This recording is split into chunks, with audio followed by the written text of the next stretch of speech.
ஆட்டம் செய்ய ஆயத்தம்.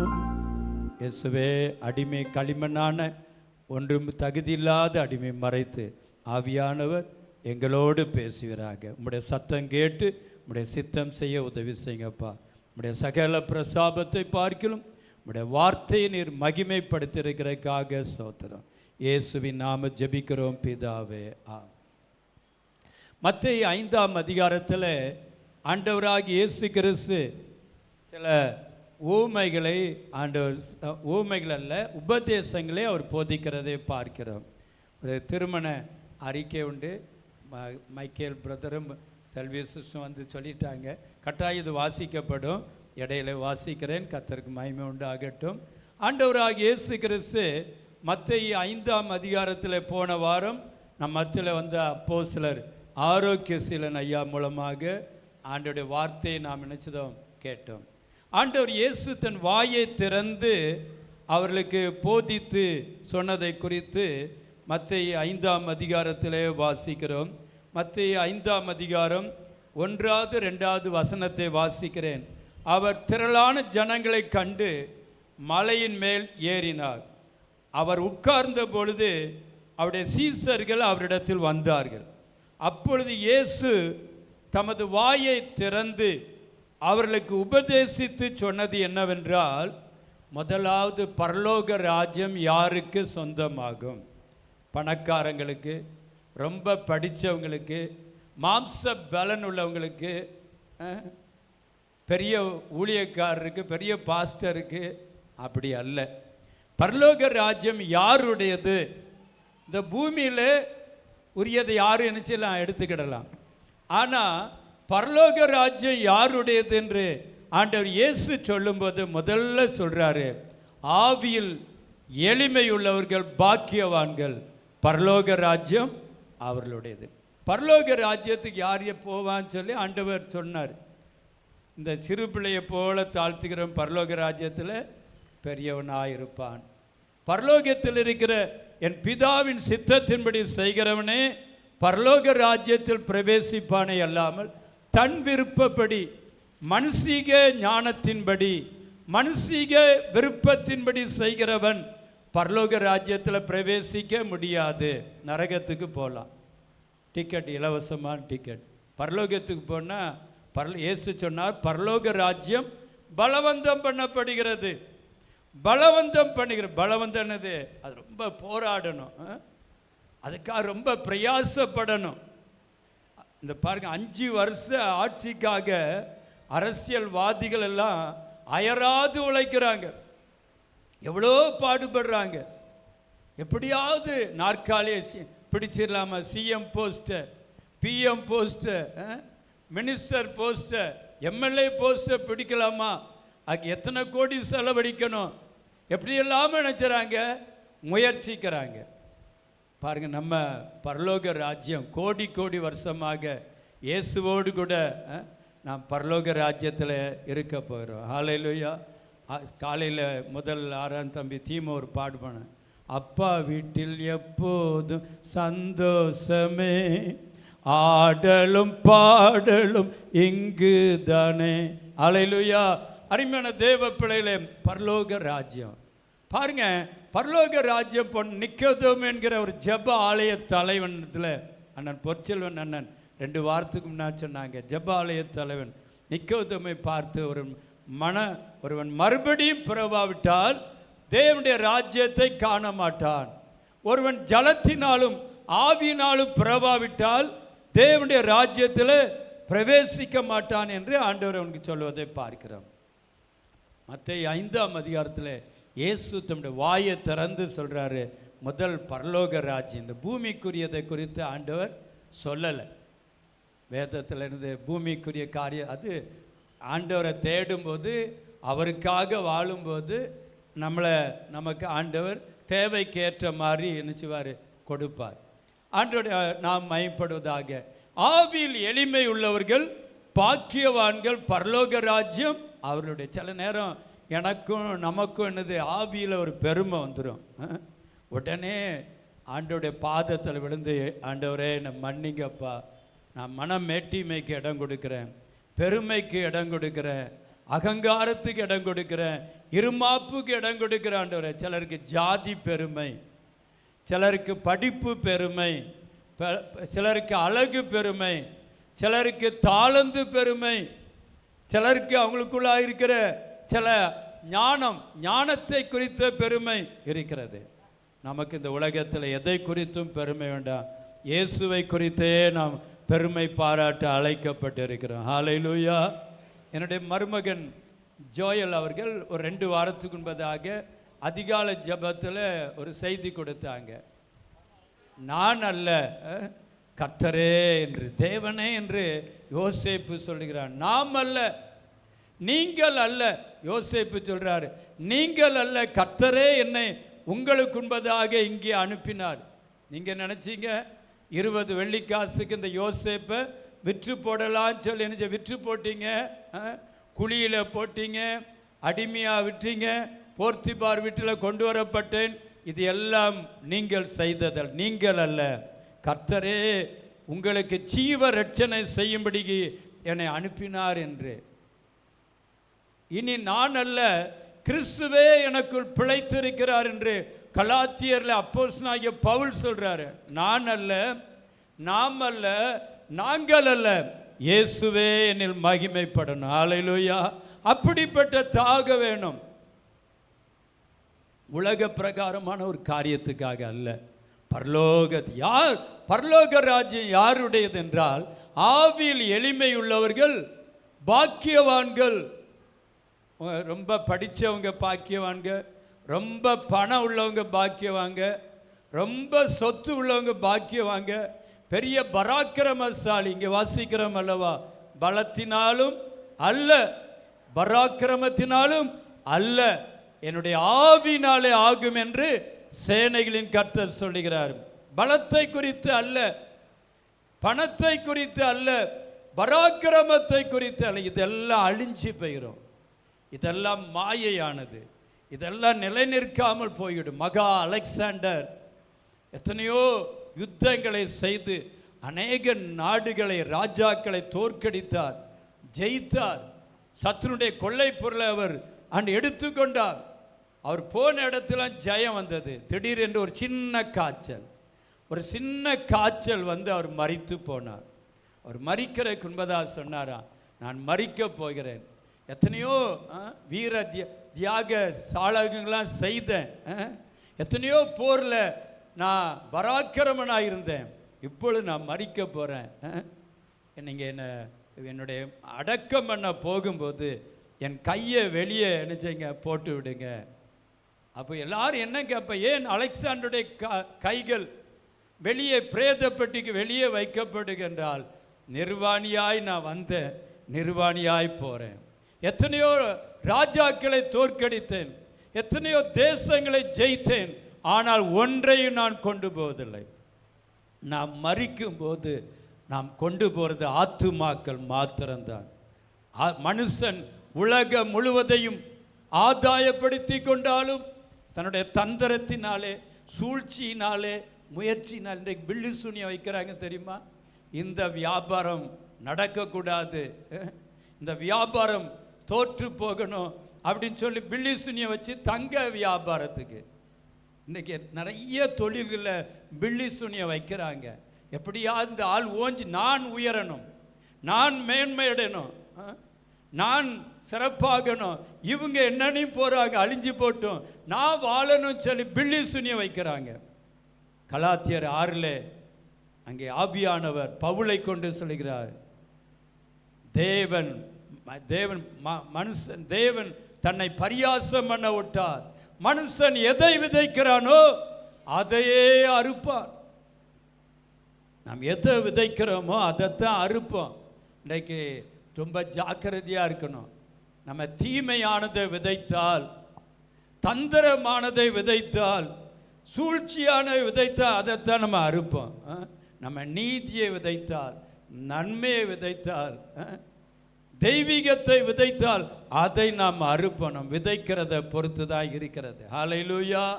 அருமையான கர்த்தருடைய பிள்ளைகளே, ஆவியில் எளிமை உள்ளவர்கள் பாக்கியவான்கள், பரலோக ராஜ்யம்.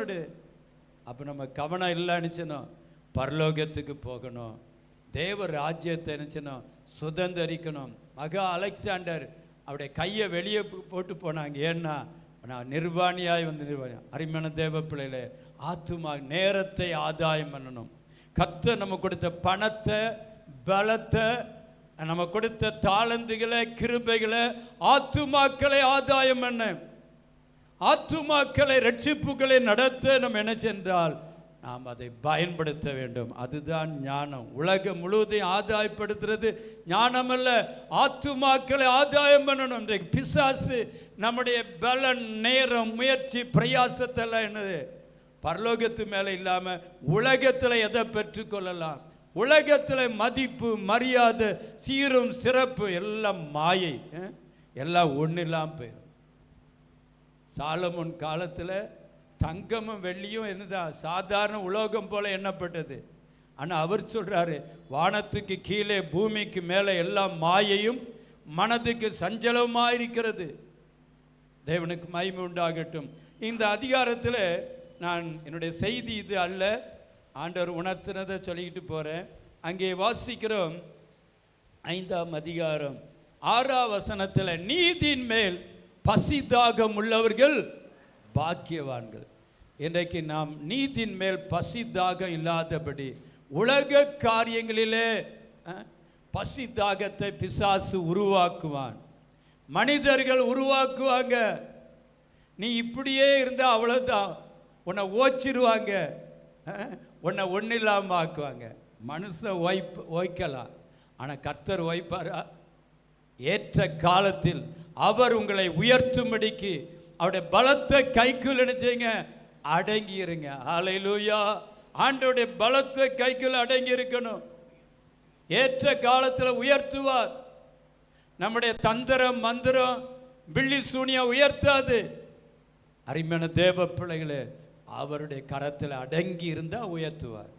தன்னை தாழ்த்துகிற எவனும் உயர்த்தப்படுவான். கர்த்தர் துக்கிக்கிறவர்களை ரட்சித்து நினைச்சாரா உயர்த்துகிறார் என்று யோபில வாசிக்கிறோம். தன்னை தாழ்த்துகிற எவனும் உயர்த்தப்படுவான் என்று சொல்லி ஆண்டவர் இயேசு சொன்னதை பார்க்கிறோம். கர்த்தர் சிறியவனை புழுதியிலிருந்து தூக்கி எளியவனை குப்பையிலிருந்து உயர்த்தி பிரபுக்களோட ஜனத்தின் அதிபரோடு உட்கார வைக்கிறவர். அவருடைய பலத்த கைக்குள் அடங்கி இருக்கிறவங்கள ஆண்டவர் இயேசு நினைச்சதாரா 12வது வயதில் ஆலயத்துக்கு போயிட்டு வந்து அவர் 30வது வயது வரை தன் பெற்றோருக்கு நினைச்சாரா கீழ்ப்படிந்திருந்தார், தன் பெற்றோருக்கு அடங்கி இருந்தார். சாத்தான் சொல்லுவான், நீ அடங்கி இருந்த அவ்வளோதான், அழிஞ்சே போயிடுவேன்பான். அழிஞ்சே போனாலும் பரவாயில்ல, வசனத்தின்படி நான் வாழுவேன் அப்படின்னு ஒப்பு கொடுப்போம் என்றால் கர்த்தர் நம்மளை நிச்சயமாகவே உயர்த்துவார். 25 ஆண்டுகளுக்கு முன்பதாக ஒரு ஐயா வந்து எனக்கு ஒரு லேண்டு எழுதுறதுக்கு பத்திர ஆஃபீஸ்க்கு என்னை கூப்பிட்டாங்க. சில்வர்புரத்தில் கோயில் பிள்ளைன்னு ஒரு ஐயா, அங்கே சில்வர்புரத்தில் நம்முடைய சர்ச்சிலேருந்து ஒரு பிரான்ச்சு ஊழியங்கள் ஆரம்பித்து கூட்டங்கள் நடத்தி கொண்டு இருந்தோம்.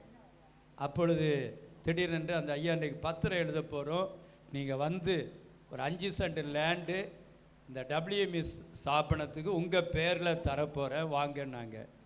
நான் சொன்னேன், அந்த இடத்துல நான் கொஞ்சம் தான் ஊழியம் செய்திருக்கிறேன், ரொம்ப ஊழியம் செய்யலை. என்னை விட சகோதரர் பபியான் நல்லா அந்த இடத்துல பாடுபட்டிருக்கிறாரு, அவருக்கு எழுதி வைங்க. இல்லை பாஸ்டர், இது ஸ்தாபனம் அப்படின்னாங்க. எனக்கு தெரியும் அதில் பிரச்சனை வரும் அப்படின்னு ஆவியானவர் உணர்த்தினதுனால நான் மாட்டேன். என் பேருக்கு எதுவுமே நினச்சிக்கூடாது, இருக்கக்கூடாது, வேண்டான்னு சொல்லி அவங்க எழுதணும். ஆனால் அவர் நினச்ச பிரகாரமாக கடைசியாக அது அந்த இடத்துல அவங்க ஊழியம் செய்ய விட்டுட்டு போயிட்டாங்க. அப்புறம் அதை விற்றாங்க. மாணிக்கராஜன் மகனுக்கு அதை 70,000 ரூபாய்க்கு மறுபடியும் வாங்கி கொடுத்தோம். ஆனால் முதல்ல அது எனக்கு தான் வந்துச்சு, நான் அதை சம்மதிக்கலை. அதற்கு பிற்பாடு சில ஆண்டுகள் கழித்து காமாட்சின்னு ஒரு அம்மா நம்ம சபைக்கு வர்றவங்க, அவங்க வீடு நிலத்தை உங்கள் பேருக்கு எழுத போகிறோம் பாஸ்டர், எனக்கு ஒரு இக்கட்டான ஒரு நிலைமை, உங்கள் பேருக்கு எழுத போகிறேன். ஐயோ தயவுசெய்து என் பேருக்கு வீடு வேண்டாம், நிலமும் வேண்டாம், நீங்கள் வேறு யாருக்கான்ட்டு. அப்போ அண்ணா ஆஸ்வால்ட் அண்ணன் இருந்தாங்க, அவங்க ரொம்ப என்னை கட்டாயப்படுத்தினாங்க.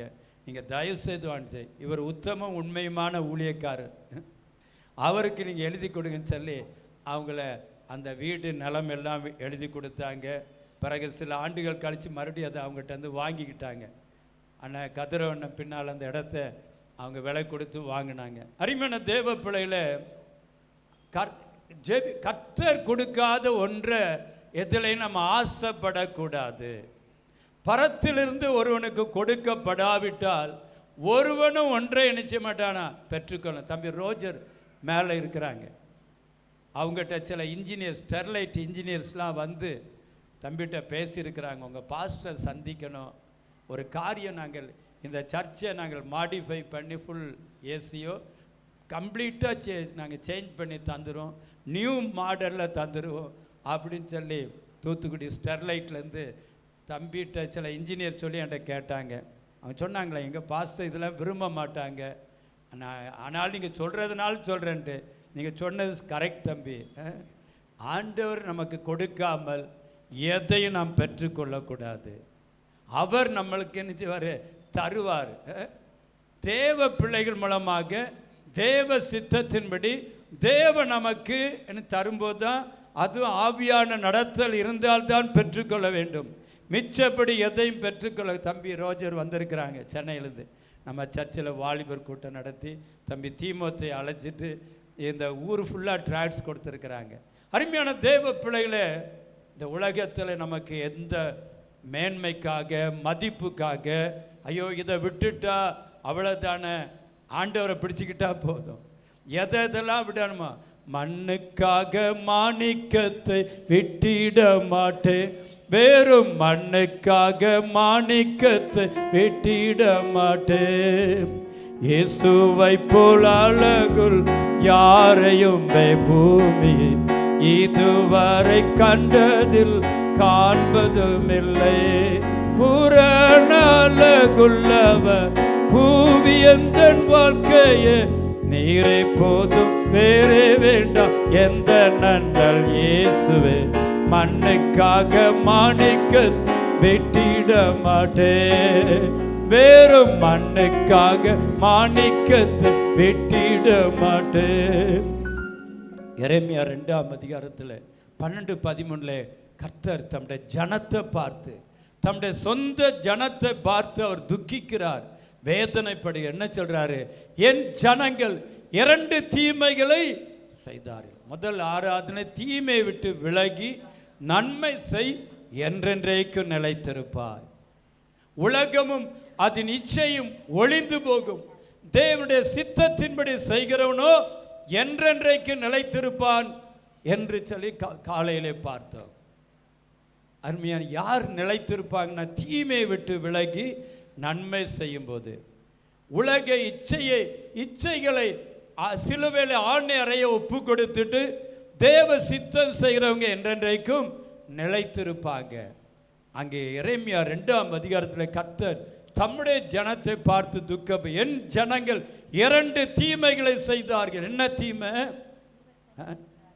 தண்ணீர் நிற்காத வெடிப்புள்ள தொட்டிகளை வெட்டி ஜீவ தண்ணீர் ஊற்று ஆகிய எண்ணெய். தெளிவாக நம்ம வாசிக்கணும் அல்லவா, அரைகுறையா நான் சொல்லக்கூடாது அல்லவா.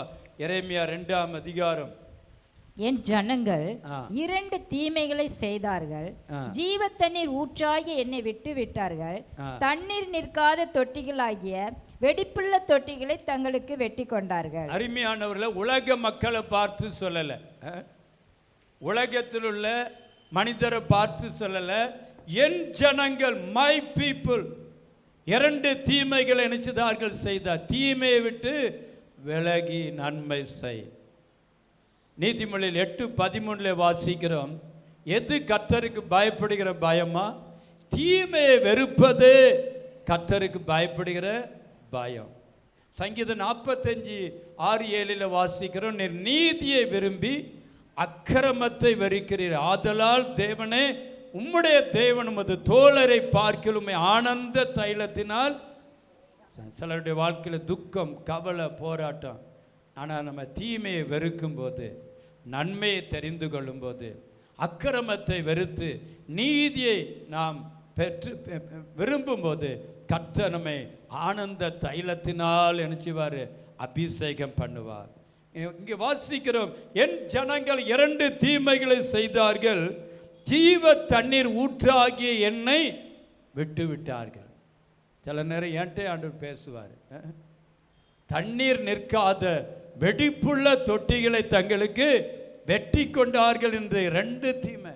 இந்த காலை வேளையில் ஜீவ தண்ணீர் ஊற்றாகி இயேசுவை விட்டுட்டோமா? அவருடைய சித்தம் செய்கிறத விட்டுட்டோமா? அவருக்காக வாழ்றதை விட்டுட்டோமா?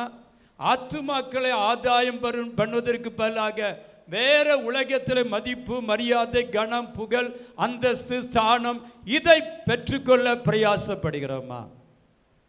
ஜீவ தண்ணீர் ஊற்று இயேசுதான்.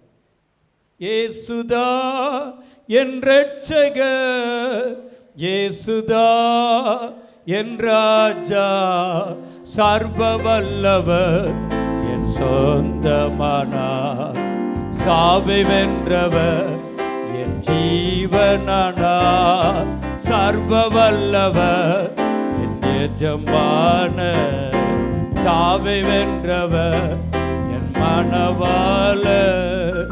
கண்டு கொண்டே ஒரு புதையல் பெற்றுக்கொண்டே ஒரு பொக்கிஷம், கண்டு கொண்டே ஒரு புதையல் பெற்றுக்கொண்டே ஒரு பொக்கிஷம். இயேசுதா என் இரட்சகர். பாடலாம் எல்லாரும். இயேசுதா என் ராஜா, இயேசுதா என் இரட்சகர். அறிக்கை பண்ணும். இயேசுதா என் ராஜா, சர்வ வல்லவர் என் சொந்தமானார், சாவை வென்றவர் என் ஜீவனானார். அல்லேலூயா. மார்த்தாளை பார்த்து லூக்கா 10ஆம் அதிகாரத்தில் இயேசு சொல்றார், மார்த்தாளே மார்த்தாளே, நீ அநேக காரியங்களை குறித்து கவலைப்பட்டு கலங்குகிற. என்ன காரியம்?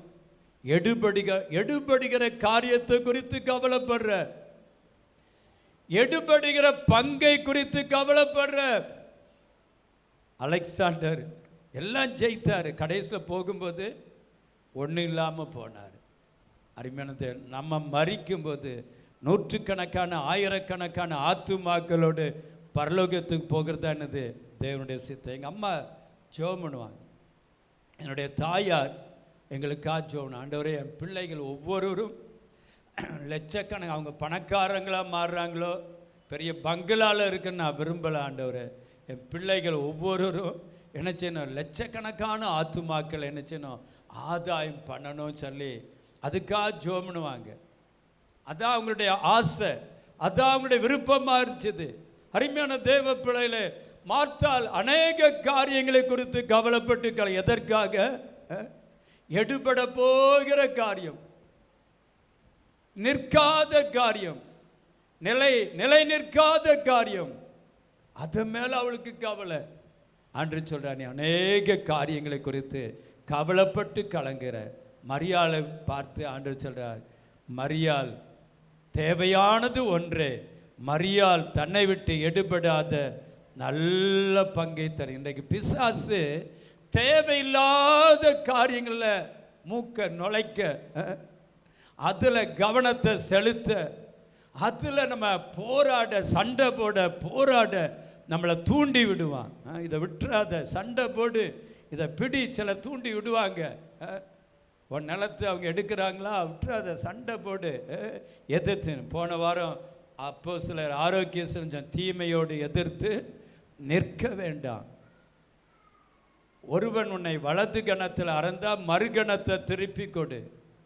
உன்னோடு வழக்காடி உன் வஸ்திரத்தை எடுத்துக்கொள்ள வேண்டும், உன் அங்கேயே விட்டுவிடு. உன்னை 1 மைல் தூரம் பலவந்தம் பண்ணினால் 2 மைல் தூரம் போ. ஆண்டோடைய அதுதான் உண்மையான தேவ பிள்ளையுடைய அர்த்தம். சில தூண்டி விடுவாங்க, அப்படி இருக்கணும் இப்படி இருக்கணும்னு சொல்லி நினச்சவாங்க, தூண்டி விடுவாங்க. ஆனால் தூண்டுதலுக்கு காலையில் சொன்ன அப்சலோம் அகால மரணம், பரிதாபமான மரணம் அடைந்தான். காரணம் இந்த அகித்தாபேல் அவனுடைய நண்பன், அவனுடைய ஆலோசனைக்காரன். ஒரு காலத்தில் அவன் தாவீதுக்கு நல்ல ஆலோசனைக்காரனாக இருந்தான். திடீரென்று அவனுடைய புத்தி கெட்டுடுச்சு. துர் ஆலோசனை நினைச்சுதான் அப்சலோமுக்கு சொன்னான். பாருங்க, தகப்பனுக்கு விரோதமாக அவனை தூண்டி விடுகிறான். ஆண்டவர் சொல்றார், உனக்கு நன்மை உண்டாயிருப்பதற்கும் உன் வாழ்நாள் நீடித்திருப்பதற்கும் நான் முதல் வாக்குத்தத்தமுள்ள முதல் கற்பனையே. பனகுடியில் ஒரு கல்யாணம் நடந்துச்சு. பாஸ்டர் ஜஸ்டிஸ் ஐயா அந்த கல்யாணத்தில் பேசினாங்க. இன்றைக்கு எத்தனையோ பேர் பெற்றோரை முதியோர் இல்லத்தில் சேர்த்துடுறாங்க அப்படின்னு சொல்லி சாமுவேல் ஜெபராஜ் பாஸ்டர் ஒரு காரியத்தை சொன்னாங்க. ஒரு நபர் அவங்க பெற்றோர் கஷ்டப்பட்டு அவரை அமெரிக்காவுக்கு வேலைக்காக அனுப்பி வச்சாங்க. அங்கே போனார், அவர் திருமணம் ஆனார். அங்கே இவருக்கு அப்பா அம்மாவுக்கு நிறைய இடங்கள் வீடுகள்லாம் இருந்துச்சு. ஒரு நாள் அவர் தூண்டப்பட்டு, மனிதரால் தூண்டப்பட்டு, உங்கள் அப்பா அம்மா வயசாயிட்டு, அவங்களுக்கு எது இவ்வளோ சொத்து சொகம், நீர் போய் நினச்சிங்க அதெல்லாம் வாங்கிட்டு வந்துருங்கன்னு சொல்லி போய் வந்து அவர் பெற்றோரை பார்த்து, அம்மா நீங்கள் எதுக்கு கஷ்டப்படணும், நீங்கள் என்னோடு கூட அமெரிக்காவுக்கு வாங்க, நல்லா கவனிச்சிருவேன், இங்கே இதெல்லாம் எதிர்க்கு, இதெல்லாம் விற்றுருங்க, வாங்க ரிஜிஸ்டர் ஆஃபீஸில் போய் கையெழுத்து போடணும், எல்லாத்தையும் விற்றுட்டு எல்லாத்தையும் சேர்த்துட்டு வாங்க, இன்றைக்கி நாங்கள் ஃப்ளைட்டில் போக போகிறோம், முதல்ல அவங்கள நான் ஃப்ளைட்டில் ஏற்றிட்டு போக போகிறேன் அவங்கள. அவர் ஏற்கனவே போயிட்டு வந்தவர் சொல்லி ஏர்போர்ட்டில் போய் அவங்கள உட்கார வச்சுட்டு, இந்த அம்மா அப்பா சரி யாரையோ ஏதோ ஒரு வேலையை முடிச்சுட்டு வரேன்னு போயிருக்கிறான்னு சொல்லி 1 மணி நேரம் 2 மணி நேரம் பல மணி நேரம் காத்திருந்து வரவே இல்லையா. பார்த்தா நாங்கள் இந்த அமெரிக்காவுக்கு போகிற ஃப்ளைட்டை பிடிக்க எங்கள் மகன் கூப்பிட்டு வந்தேன். ஐயா அது போயிட்டு அவர் ஃப்ளைட்டில் ஏறி போயிட்டாரு அப்படின்னாங்களே. எங்களுக்கு ஒரு பெரிய அதிர்ச்சி. பாருங்கள், எல்லாத்தையும் இழந்து அவங்க தெருவில் விட்டாங்க. இதை சாமுவேல் ஜெபராஜ் பாஸ் ஒரு முறை நம்ம சபையில் சொன்னாங்க. பாருங்கள், பெற்றோருக்கு துரோகம் பண்ணுகிற பிள்ளைகள். அதனால தான் இயேசு என்ன செய்தார்னா, ஆண்டவர் தேவனாகிய கர்த்தர் முதலே சொல்லிட்டார், உனக்கு நன்மை உண்டாயிருப்பதற்கும் உன் வாழ்நாள் நீடித்திருப்பதற்கும் உன் தகப்பனையும் தாயையும் கனம் பண்ணுவாயாக. கடந்த நாட்களில் தம்பி ஜான்சன் அவங்க அம்மாவுக்கு ரத்தம் கொடுத்தாங்க. எனக்கு ரொம்ப சந்தோஷம். அந்த ட்ரீட்மெண்ட்னால ரத்தம் குறையும், ஆனால் ரத்தம் கொடுக்கணும். எல்லாருமே 3 பேர் வந்துட்டாங்க. ஜெமி அவளும் ரத்தம் கொடுக்க வந்துட்டா, தீமோத்தேயு ரத்தம் கொடுக்க வந்துட்டாங்க. எமிக்கு கொஞ்சம் ரத்தம் கம்மியாக இருந்தாலும் முடியாதுன்ட்டாங்க. தீமோத்தேயு ரத்தம் கொஞ்சம் அவர் எப்போவுமே வித்தியாசமான ஆள், அவர் ரத்தம் வித்தியாசமாக இருந்துச்சு. சின்ன வயசுலேருந்து வெளியே ஃப்ரெண்ட்ஸ்லாம் அவருக்கு கிடையாது, வெளியே யாரும் நண்பர்கள் கிடையாது, சபை மக்கள் தான் ஃப்ரெண்ட்ஸு. இங்கே ஜபந்தான் ஒன்று எங்களோட ஜோம்னிகிட்டு இருப்பார், எல்லாரும் சர்ச்சில் ஜோம்னா ஒரு வித்தியாசமான ஆள். அங்கே வந்து அவர் ரத்த வித்தியாசன்ட்டாங்க.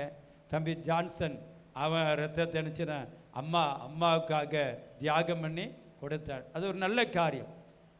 நான் சொன்னேன், பாத்தியாப்பா உன் மகன் உனக்கு ரத்தம் கொடுத்துருக்கிறான், நிச்சயமாக அவனுக்கு ஒரு ஆசீர்வாதத்தை கர்த்தர் நிச்சயமாக உனக்கு கொடுப்பார்.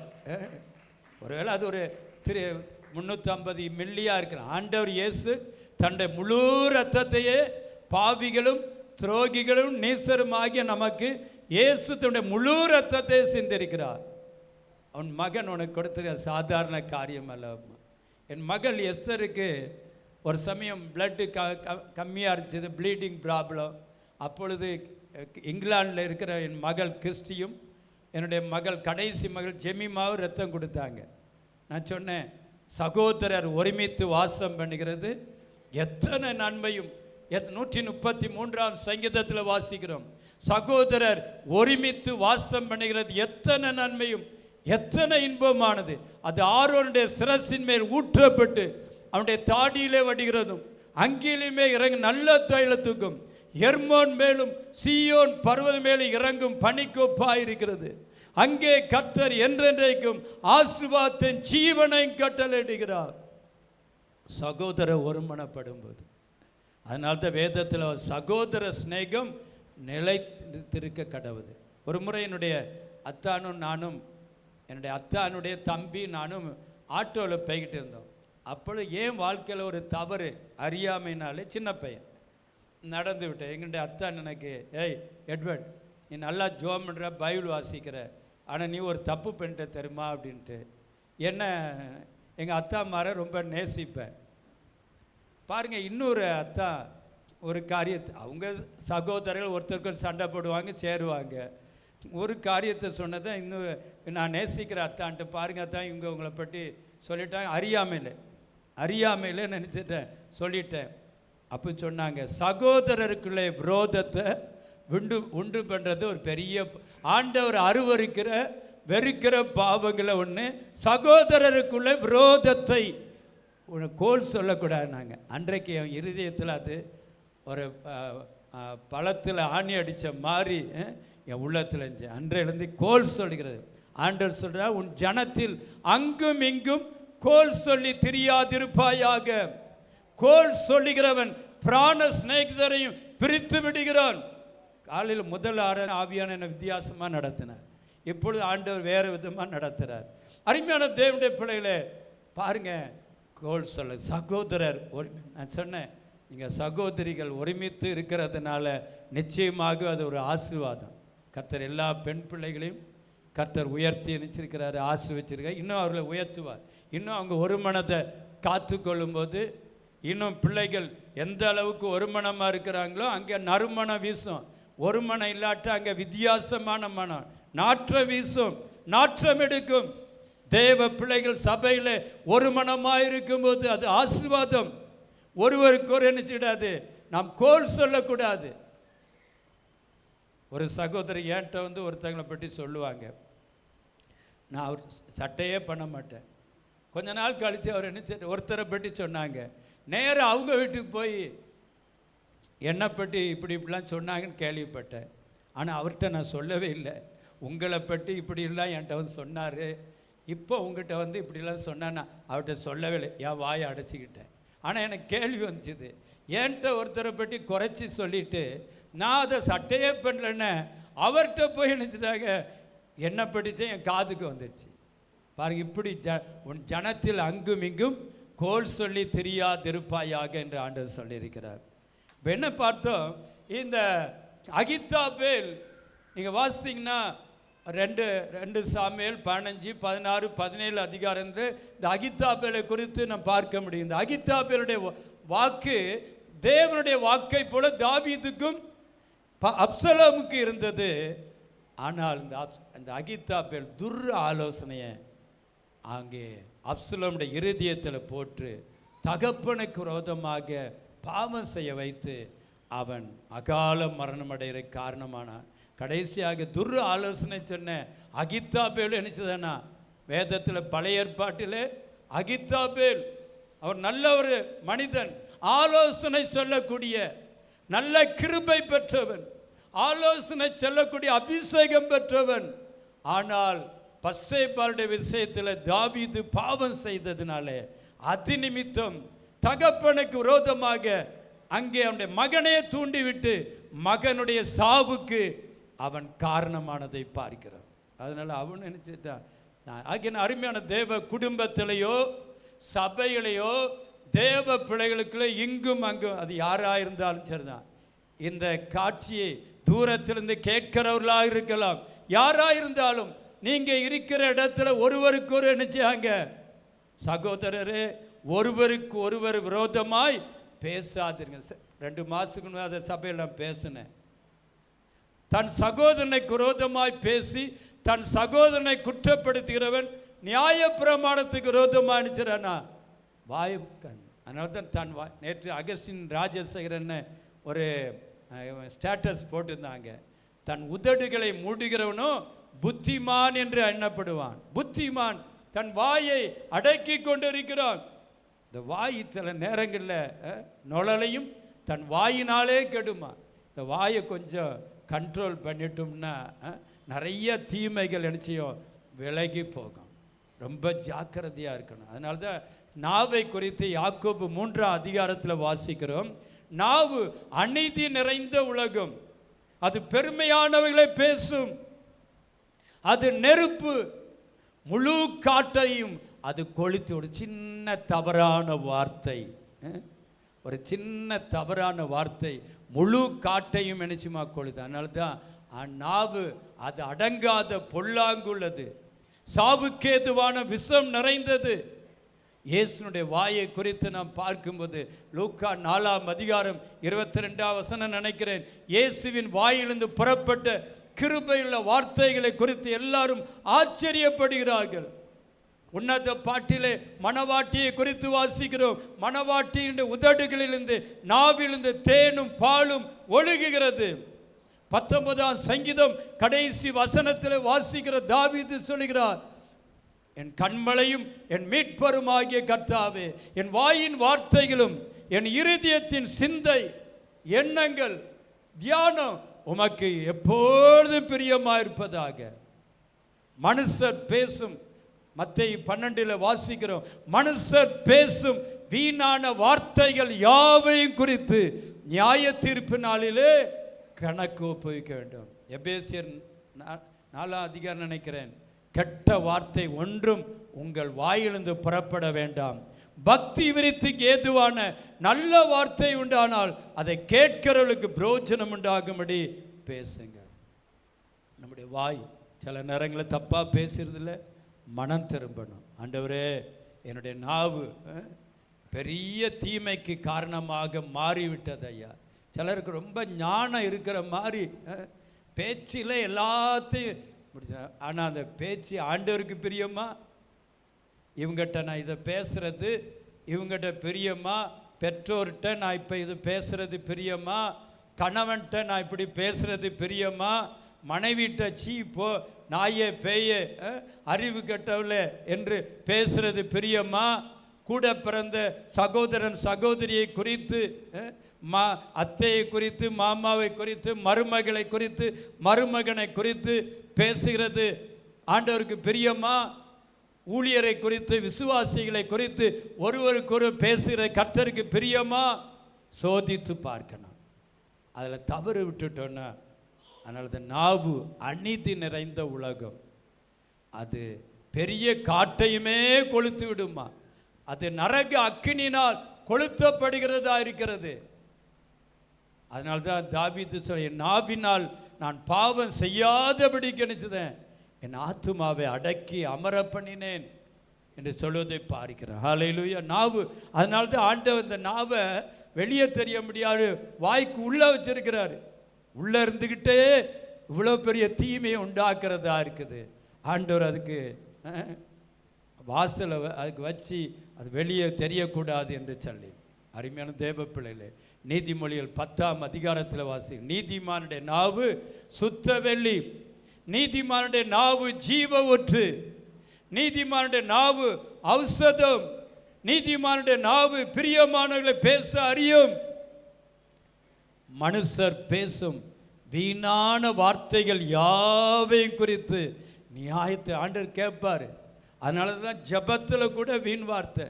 சிலர் ஜபத்தில் கருத்தா ஜோமனாம வள வள வள வளன்னு ஜோமனுவாங்க.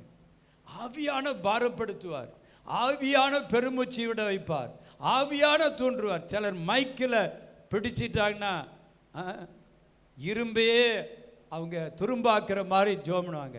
ஆனால் வீட்டில் ஜபம் இருக்காது, அந்தரங்கத்தில் ஜபம் இருக்காது, தனி ஜபம் இருக்காது, குடும்ப ஜபம் இருக்காது, குழு ஜபம் இருக்காது, ஐக்கிய ஜபம் இருக்காது.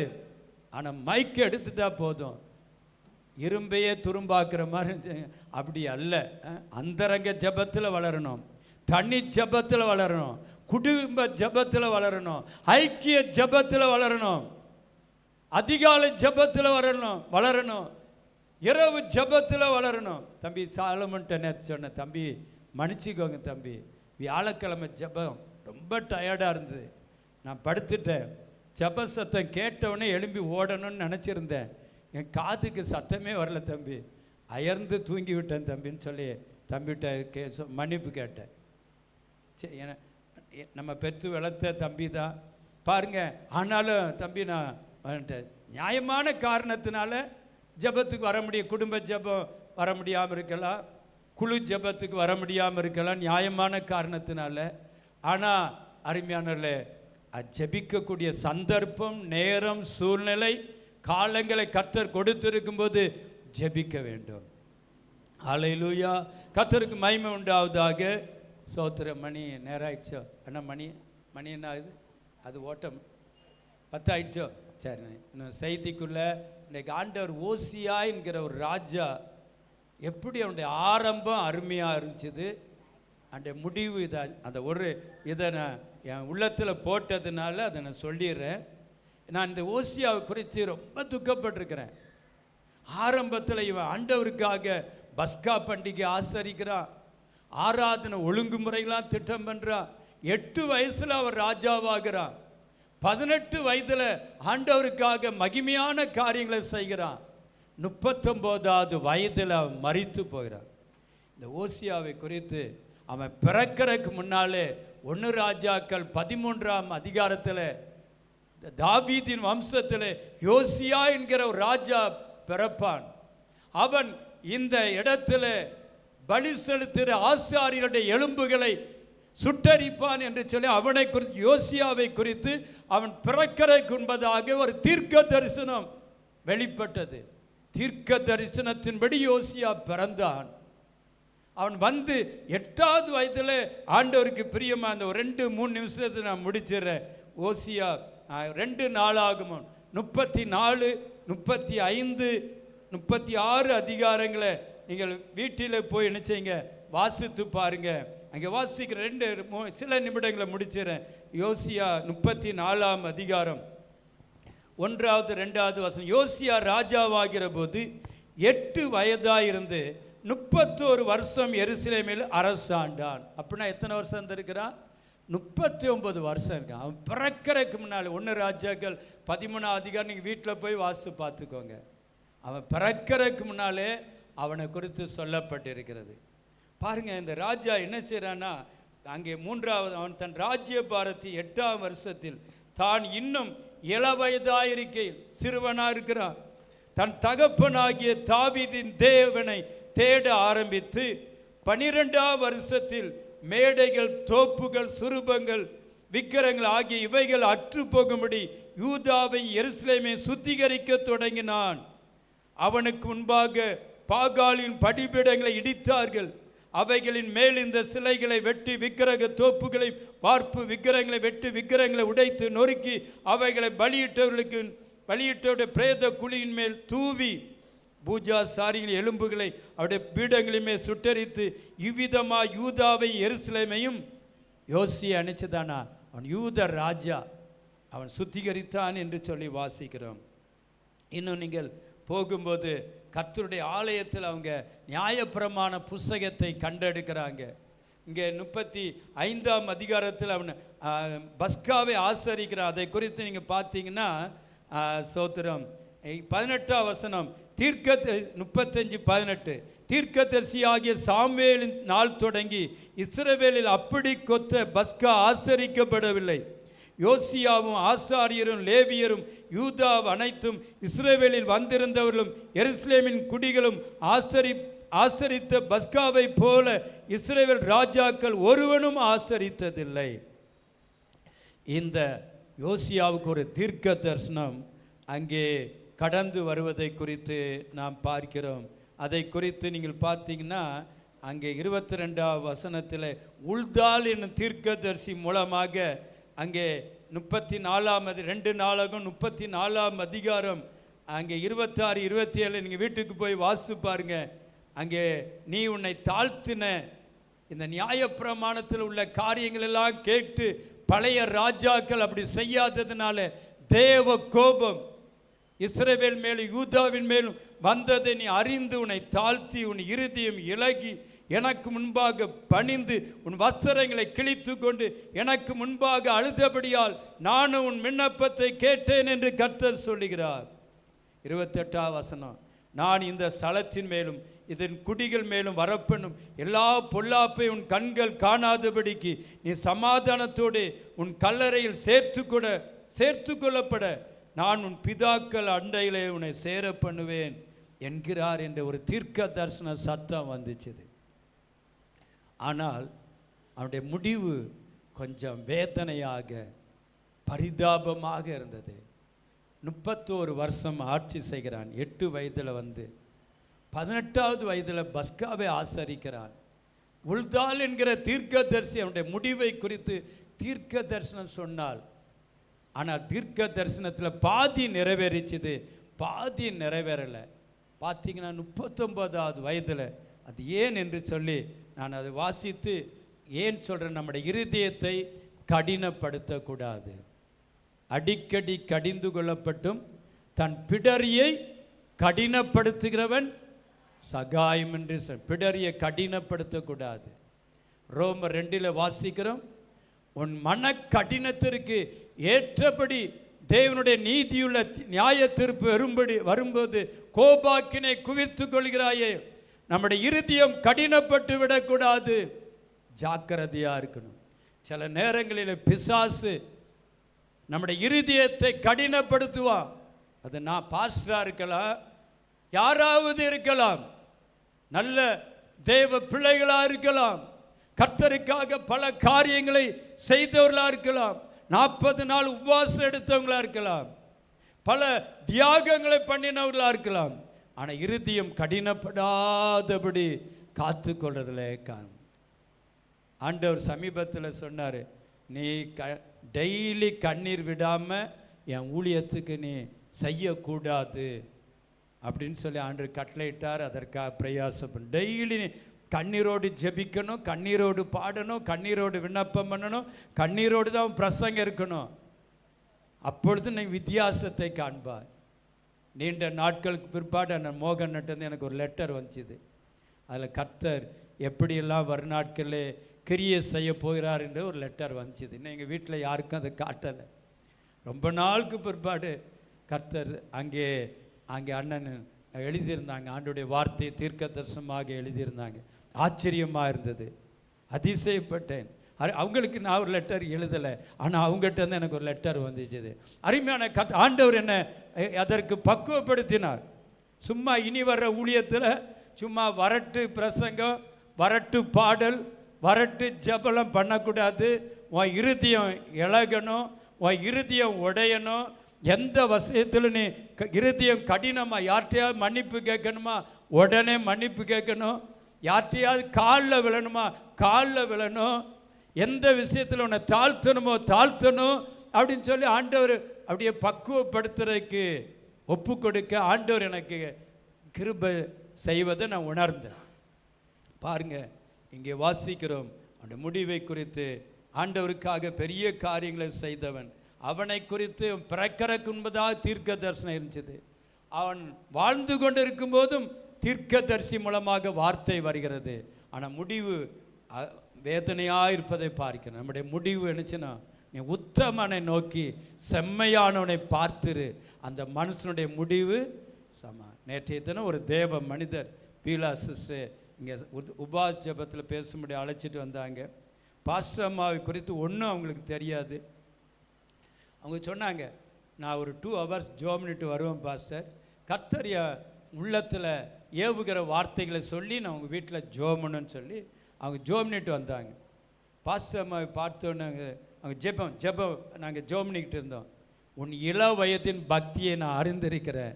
நீ வாலிப வயதில் தெருவாக போய் சத்தியத்தை தேவனை குறித்து பேசினதை நான் அறிந்திருக்கிறேன். நான் உன்னை கைவிட்டுட்டேனா, நான் உன்னை விட்டு விலகிட்டேனா, நான் உன்னை மறந்துட்டேனா, இது ஒரு சோதனை நேரம், இது ஒரு போராட்ட நேரம். இன்னும் உனக்கு பெரிய ஊழியம் இருக்குது, இன்னும் நீ எனக்காக ஊழியம் செய்வ. ஆச்சரியம். பாஸ்டம்மா சிவகாசி பட்டணத்தில் அவங்க அப்பாவோட சேர்ந்து தெருவாக போய் தெரு பிரசங்கம் பண்ணியிருக்கிறாங்க. தூத்துக்குடியிலையும் ஒரு சில இடங்களில் அவங்க பண்ணியிருக்கிறாங்க அப்பாவோட சேர்ந்து. பாருங்க, தூத்துக்குடி எனக்கு சரியாக ஞாபகம் இல்லை, பண்ணியிருக்கான்னு விசுவாசிக்கிறேன். தெருவா சிவகாசி சுற்று கிராமங்களில் அந்த தேவமணி பழனியிலேருந்து வந்தவர். எங்கள் பாஸ்டம்மா எப்படி இருக்குன்னு அவர் தெரியாதவர். முதல்ல அவர் சொன்னார், நான் சில மணி நேரங்கள் ஜோம்னுட்டு கர்த்தர் உங்களுக்கு கொடுக்குற வார்த்தைகளை ஜபத்தில் சொல்லிட்டு போவேன்னாங்க. பாஸ்டம்மா பார்த்து சொன்னாங்க, நீ உன் இளம் வயதில் தெருவில் நின்று என்னை பற்றி சொன்னதை நான் மறக்கலை மகளே. இந்த வியாதி உன்னை மரணத்துக்கு கொண்டு போக நினைக்காத, உனக்கு ஒரு வாழ்வு இருக்கிறது. இதற்கு பிற்பாடு இன்னும் நீ ஊழியம் செய்ய இருக்கிறாய், இன்னும் ஆண்டுகளை நான் உனக்கு கூட்டி வைத்திருக்கிறேன், பயப்படாதே என்று சொல்லி ஆவியான தீர்க்கமாக பேசினார். தெரிஞ்ச ஊழியக்காரங்கன்னா பரவாயில்ல, என்னை பற்றியும் தெரியாது, பாஸ்டம்மா பற்றியும் தெரியாது, தீர்க்க தரிசனமாக சொன்னாங்க. சிலர் எப்பண்டா அவங்க மறிக்கட்டும், பங்கு போடலாம், கூறு போடலாம் அப்படின்னு சொல்லி சில ஆவிகள் கிரியை செய்து கொண்டிருக்கிறதும் ஆவியானவர் வெளிப்படுத்தினார். அருமையான தேவனுடைய பிள்ளைகளே, கர்த்தருக்கு மகிமை உண்டாவதாக. ஆகினாலே இங்கே பார்க்கிறோம். இதை முடிச்சிடுறேன், வாசிக்கலாம். 36ஆம் அதிகாரம், சோத்திரம் சோத்திரம், 21ஆம் வசனத்திலிருந்து 20ஆம் வசனத்திலிருந்து வாசித்து கண்ணை மூட போகிறோம். 2 நாளாகமும் 35ஆம் அதிகாரம் 20வது வசனத்திலிருந்து.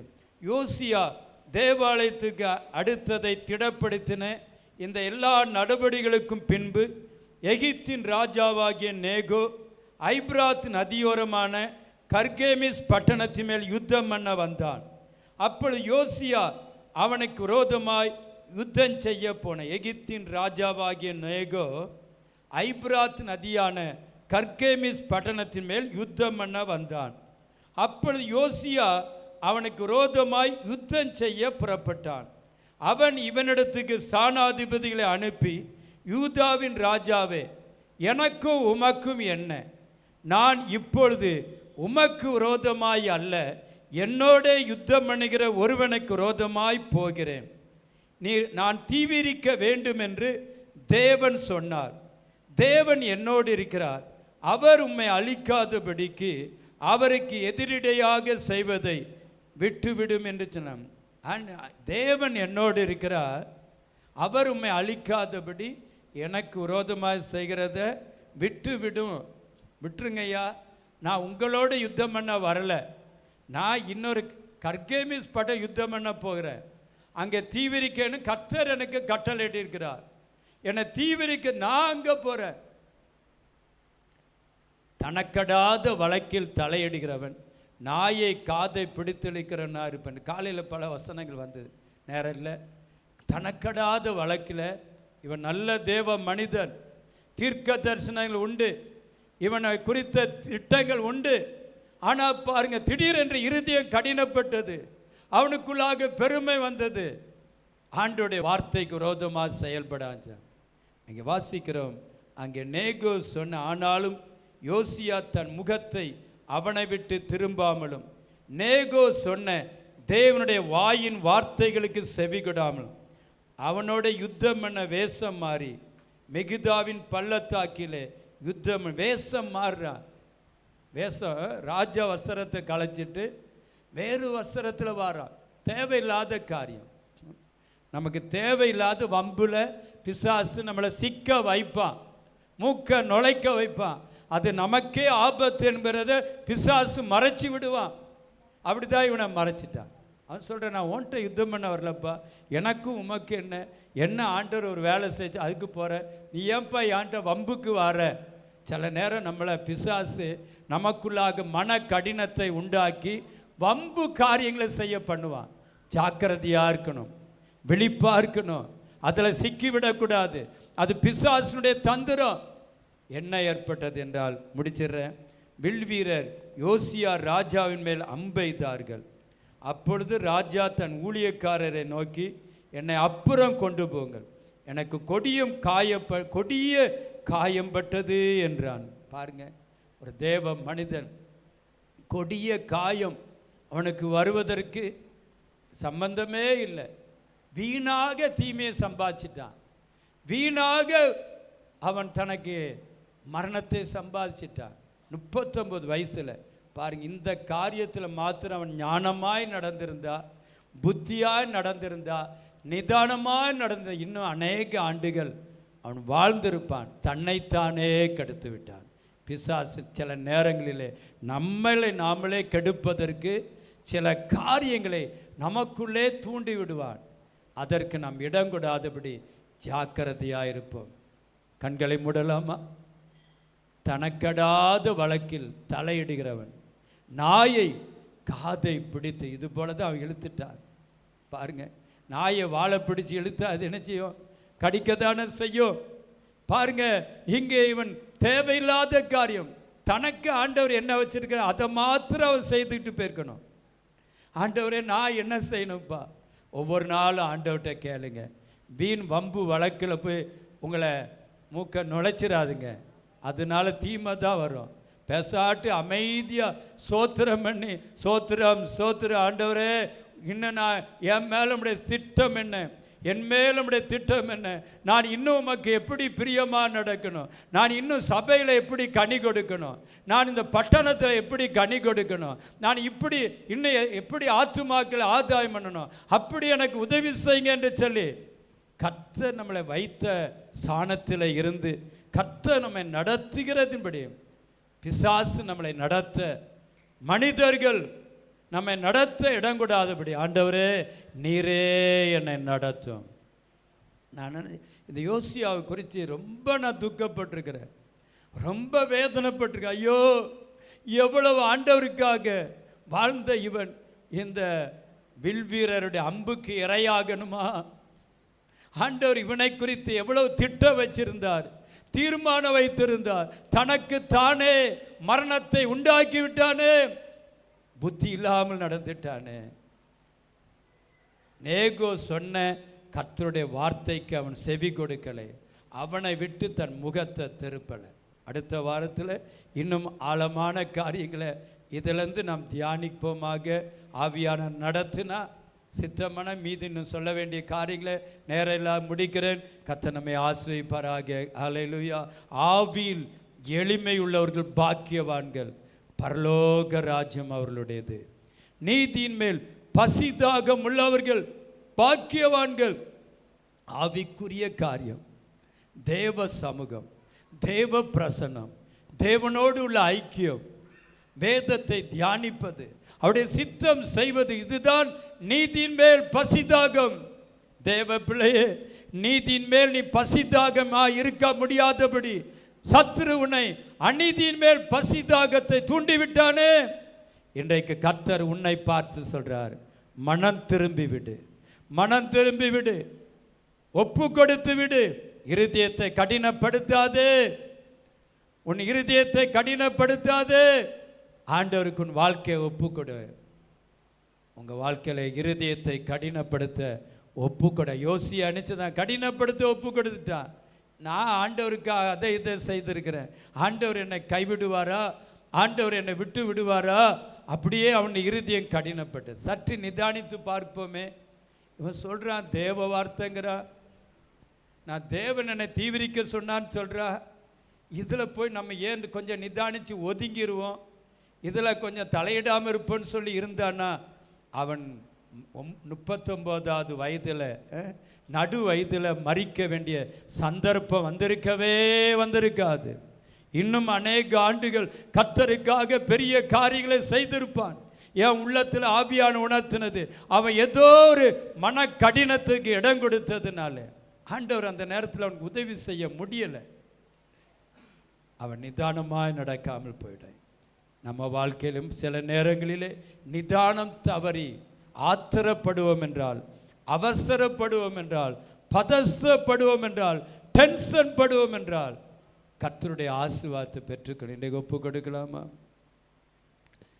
சத்தியமும் ஜீவனும் நித்தமும் வாழ்ந்திடும், உத்தமா நடப்பதற்கு சுத்த ஆவியிந்திடும், இன்னும் ஈசனையும் நல்வரங்களேந்திடும், கண்ணிகளில் சிக்கிடாமல் கண்மணி காத்திடும், வானம் திறந்தருளும் பல தானங்களையும் நேரமதி வானவனே ஞானமுள்ள வல்ல குருநாதனே, தேனிலும் மதுரம் திவ்ய ஆசீர்வாதங்கள் என்னை மற்றும் மாற்றிட உன்னத பலனீந்திடும், இன்னும் இன்னும் ஈசனையும் நல்வரங்களீந்திடும், கண்ணிகளில் சிக்கிடும்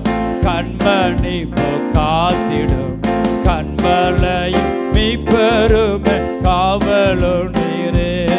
வானம் திறந்தருளும் பல காணங்களையும் நேரமது வானவனை ஞானமுள் வல்ல குருநாதனே. மேனிலோ மதுரம் திவ்ய ஆசீர்வாதங்கள். ஆவியானவர் எதை பேச என் உள்ளத்தில் நேற்று மதியம் இரவு இன்று காலை எதை போட்டார் அதைத்தான் பேசியிருக்கிறேன். சுயமானவனை எடுத்து பேசணும். இதெல்லாம் கர்த்தர் உள்ளத்தில் போட்டது. வேதத்தை திறக்க திறக்க இந்த வார்த்தைகள் எல்லாம் வந்ததுனால நான் ஜோம்னிக்கிட்டே இருந்தேன். ஆண்டவரே, வேறு ஏதாவது ஒரு ஊழியக்காரரை கொண்டு வந்து விடுங்க, அவங்க மூலமாக பேசணும்.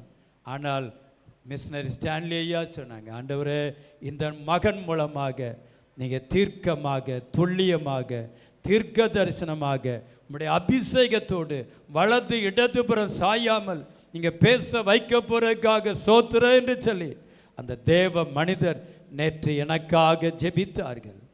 இல்லாட்டா நான் யாராவது வந்துட்டா அவங்க கையில் கொடுக்க. நேற்று இரவு ஒரு ஊழியக்காரர் ஃபோன் போட்டாங்க, வாங்க பாஸ்டர், ஆவியானவங்க ஏவுனா வாங்க, உங்களுக்கு திறந்த வாசல் உண்டு சொன்னேன். ஆனால் வரலை. அருமையான கர்த்தருடைய பிள்ளைகளே, கர்த்தர் எதற்காக இதை பேச வச்சான்னு தெரியல. யாருக்காவது ஆண்டவர் இது பேசுகிற இது ஒரு எச்சரிப்பின் செய்தி தான், இது ஒரு கடிந்துகொள்ளின் செய்தி தான். மன கடினத்திற்கு இடம் கொடுக்கக்கூடாது என்று ஆவியான எப்படி நேகோ மூலமாக யோசியாவுக்கு சொன்னது போல ஒரு சொன்ன செய்தியாக கூட இருக்கலாம். யாருக்கு தெரியும்? இன்றைக்கு மனம் திரும்ப வேண்டிய காரியத்தில் மன கடினத்திற்கு இடம் கூடாதபடி ஆவியில் எளிமை தரித்து கொள்வோம். பரலோக ராஜ்யம் நம்முடையதாக இருக்கும். பரலோக பிதாவே, நன்றியோடு நாங்கள் உம்மை சோத்தரிக்கிறோம், உம்மை துதிக்கிறோம். அப்பா, நீர் என் உள்ளத்தில் போட்டதும் என் கண்களுக்கு காட்டினதும் ஆண்டவர் உம்முடைய வார்த்தையை உம்முடைய பிள்ளைகளோடு பகிர்ந்திருக்கிறேன். என் வாயிலிருந்து புறப்படுகிற வசனம் வெறுமையாய் திரும்பாமல் நான் விரும்புகிறதை செய்ய என்று சொன்னீங்களே, இதன்படி ஆண்டவரே மன கடினத்துக்கு இடம் கொடுத்து அது நொறுங்குண்ட இருதயத்திற்கு இடம் கொடுக்க, நிதானத்துக்கு இடம் கொடுக்க, அவசரத்துக்கு ஆத்திரத்துக்கு மனித புத்திக்கு மனித தூண்டுதலுக்கு இடம் கொடுக்காதபடி வேத வசனத்துக்கு இடம் கொடுக்க, ஆண்டவரே ஆவியாண்டு ஆளுகைக்கு இடம் கொடுக்க ஒவ்வொருவருக்கும் நிற்கிருபை செய்யுது. ஆசீர்வதியும். இயேசுவின் நாம ஜெபிக்கிறோம் நல்ல பிதாவே, ஆம். ஒரு திருமண அறிக்கை.